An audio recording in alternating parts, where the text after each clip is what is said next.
Welcome to the season finale of Torchlight Sports. I'm Joseph Staten, and I'm joined by Savannah O'Kelly. Savannah, what are you excited to talk about today? Well, as pretty much everyone probably knows, the college football playoff rankings came out recently, so I'm pretty excited to talk about that. All right, let's get into it then.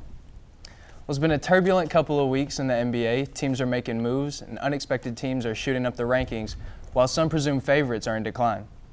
Although throughout the chaos, one constant has remained, and that constant is the Chicago Bulls. Since the 14-15 season, the Bulls have been one of those tanking teams who are supposedly rebuilding. However, after a 5-19 start to the 2018 season, the Bulls have fired head coach Fred Hoiberg, the team announced yesterday. Since Hoiberg took over, the team's win percentage has gone down each year, beginning at 51% of games in his first year and down to 20% of games this year. A place Hoiberg might find himself ending up could be sunny LA, where scouts have noticed and reported that LeBron James, when he runs the point, will rarely look over to coach Luke Walton for a play call, instead running a play of his own choice. Now, some call this a concern for the 14-9 Lakers, although others are quick to point out that he's done this before in his career. Luckily for Walton, the Lakers currently sit at 5th in the West, one spot behind the defending champion Warriors. If any team can call their season turbulent so far, the Warriors are that team. Just this season, the Warriors have survived team arguments that result in suspension, the key to their offense being injured for 11 games, and a 4-game losing streak on top of that. Through all of this noise, the Warriors now sit at a win streak of 1 game after Monday's victory 128-111 over Atlanta, in Steph Curry's second game back since returning from a calf injury. With a 4th place standing in the West, this is a good place to start putting down the speculations that the team is in decline. And while many people expected the Warriors to skate past every other team on their way to the finals, that has just not been the case this year. This season's league is scattered with teams who have real chances to make championship runs. Even in the East, preseason favorite Boston Celtics find themselves at 6th place. So who was one of your favorite teams for the championship this year? Well, in the West, I would say the Denver Nuggets. They're the first-ranked team in the West, and right now they're at a 6-game win streak with wins over the first-ranked Raptors, the 6th-ranked Celtics, and even the Lakers. In the East, I would have to say the Charlotte Hornets. They're the 7th team in the East, which is good enough for a playoff spot, but their record right now is 11-12. The thing that makes me think that they're a sleeper team is Kemba Walker, who has been playing unreal basketball this season. He's put up huge numbers and even 60 points this season against Philly. I definitely agree with you, especially on the Nuggets. I'm really excited about the Nuggets team. I've said that since the beginning. A lot of people started out saying they were just getting lucky, but it's way past that point now. So. Well, the NFL has had its own share of turbulence over the last week, and on Saturday, the Kansas City Chiefs announced that they had cut star running back Kareem Hunt after a video surfaced from a February incident in which Hunt is seen assaulting a woman in a hotel hallway.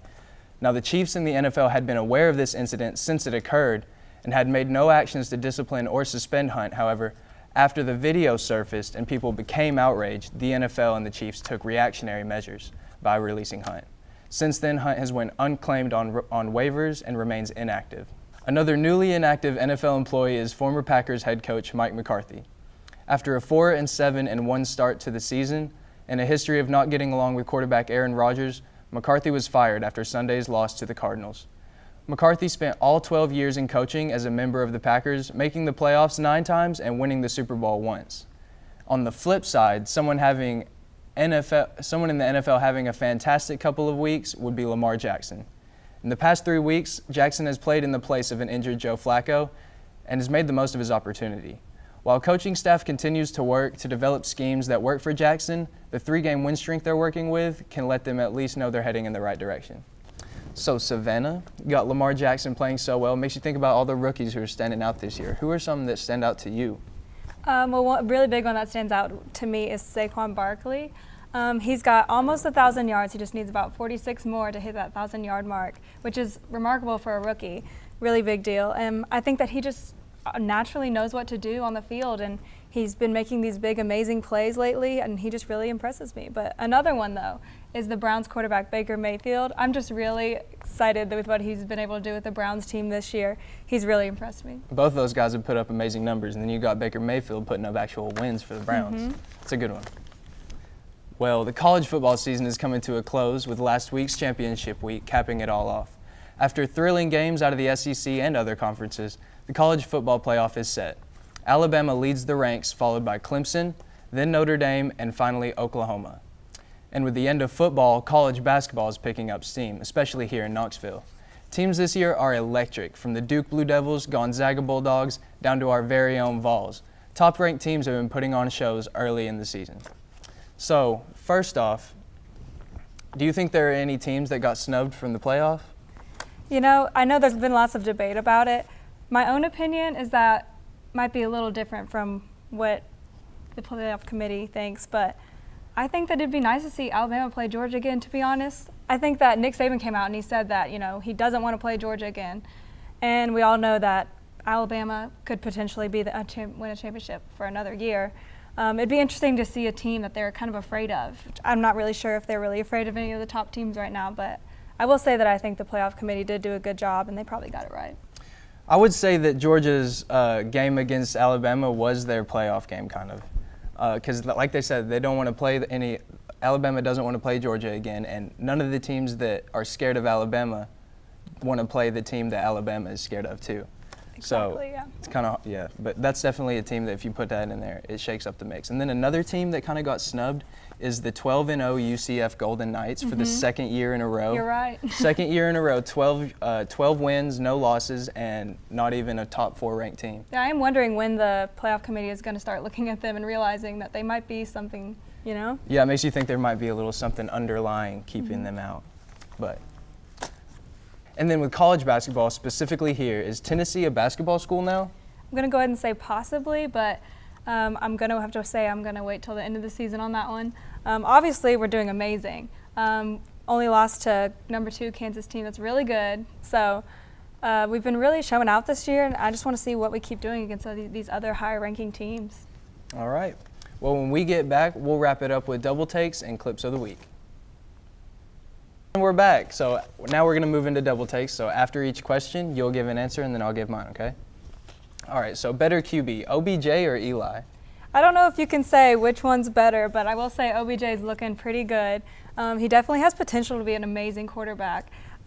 He's 3 for 3 on pass attempts with no interceptions, and that is definitely not something Eli has. So OBJ has been making those big plays, and I think that he has the opportunity to make big plays to win games, and he also has lots of passion. So maybe the Giants should consider making a change. I'll also say that he has 2 touchdowns this season of over 40 yards, 2 touchdown passes, and Eli Manning is currently sitting at 0. Yep, those are those big plays. Those big plays. So the next question is, who is your college football playoff favorite? I'm going to have to go with Alabama. I just think that it's going to be tough to beat him. As much as I don't want them to win again, personally, they're like a dynasty. How are you going to beat them? I'm going to have to just pick against them, so I have to pick Oklahoma. I mean, I've loved Kyler Murray all season. He's a professional baseball player who's just like in college right now and happens to be a star quarterback also. So I just love the guy. I mean, it's hard not to. And then so next question, agree or disagree? Nuggets and Raptors are the top 2 teams. I definitely agree with that one. I talked about the Nuggets earlier. They're definitely both on winning streaks, which is a really big deal. The Raptors' front line is really shining right now, and the Nuggets, they're the only team who have yet to trail by 20 this season. So, okay, they're looking pretty strong. All right, so we're just going to move right into clips of the week, and you'll go first. So just describe your clip and then tell them when to go. Okay, so my clip is Saquon Barkley, who I talked about earlier. Last Sunday, he had this amazing jump over Adrian Amos's head and just totally leaped over him. So I thought that was pretty cool. You can roll the clip. Oh my gosh. Yeah, there it is. And then he ninja He just kicked. hurdles over him. Jeez, what an athlete. Okay, my clip is, it's a sport climbing clip, okay? Now this is extreme climbing, and we're just gonna get right into it, that's enough.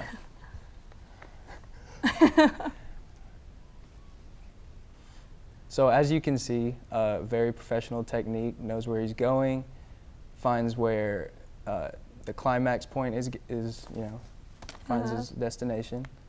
Very impressive. Hang on, we're not even to the end.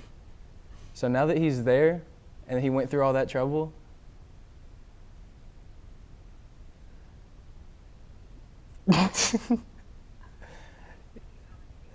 okay, now he slides down. That's my boy. He's good. Okay.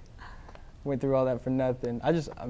Athleticism, Professionalism. You Nothing more said I it can was a say about surprise, and I really wasn't expecting that, so you're right. it. Okay. All right, well, thank you for joining us for our last show. Thanks for hanging out with us this semester, and we will see you next semester. Make sure you stay up to date on all your UT news by following us at Torchlight UTK on Instagram, Facebook, and Twitter. We'll see you next season.